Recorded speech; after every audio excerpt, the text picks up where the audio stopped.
Hello friends, இன்றைக்கி நம்ம இந்த வீடியோவில் பாலக்கீரை பஜ்ஜியும் அதுக்கு தொட்டுக்கிறதுக்கு ஒரு கார சட்னியும் எப்படி பண்ணுறதுன்னு பார்க்கலாம்.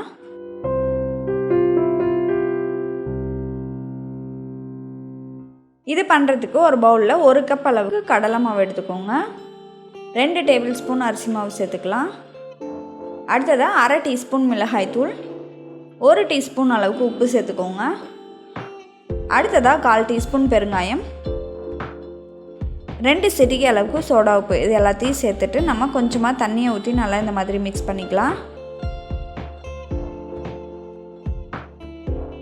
இப்போ பாருங்கள், நான் பாலக்கீரையோட இலை ஒன்று எடுத்திருக்கேன். அதை இந்த மாதிரி மாவில் நல்லா டிப் பண்ணிவிட்டு நம்ம எண்ணெயில் போட்டு பொரிச்சிக்கலாம். எண்ணெய் நல்லா சூடான பிறகு நம்ம எண்ணெயில் போடணும். எண்ணெய் சூடாகலை அப்படின்னா பஜ்ஜி நம்ம கரெக்டாக வராது.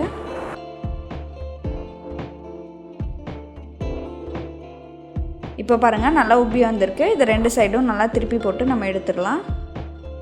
இதே மாதிரியே நம்ம எல்லா பாலக்கீரையும் போட்டு எடுத்துக்கலாம். இப்போ பாருங்கள், நமக்கு நல்லா மொறுமொறுன்னு பாலக்கீரை பஜ்ஜி ரெடி ஆகிடுச்சு. அடுத்ததாக நம்ம ஒரு சட்னி ரெடி பண்ணிடலாம். இது பண்ணுறதுக்கு நான் ஒரு மிக்ஸி ஜாரில் ஒரு தக்காளியை கட் பண்ணி சேர்த்துருக்கேன். அடுத்ததாக ஒரு பெரிய வெங்காயத்தையும் சேர்த்துக்கோங்க. 2 வரமிளகாய் சேர்த்துடலாம். 3 பல் பூண்டு, கொஞ்சமாக உப்பு சேர்த்துக்கோங்க. ஒரு சின்ன துண்டு புளி, இது எல்லாத்தையும் சேர்த்து நம்ம நல்லா நைஸாக அரைச்சிக்கலாம். இந்த மாதிரி அரைச்சி எடுத்துக்கோங்க. அடுத்ததாக ஒரு பாத்திரத்தில் கொஞ்சமாக எண்ணெய் ஊற்றி கடுகு போட்டு தாளிச்சிக்கலாம். இப்போது நம்ம அரைச்சி வச்சுருந்த விழுதை இதில் போட்டு நல்லா கலந்து விடுங்க.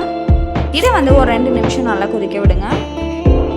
அவ்வளோதான், நம்மளோட சட்னியும் ரெடி ஆகிடுச்சு.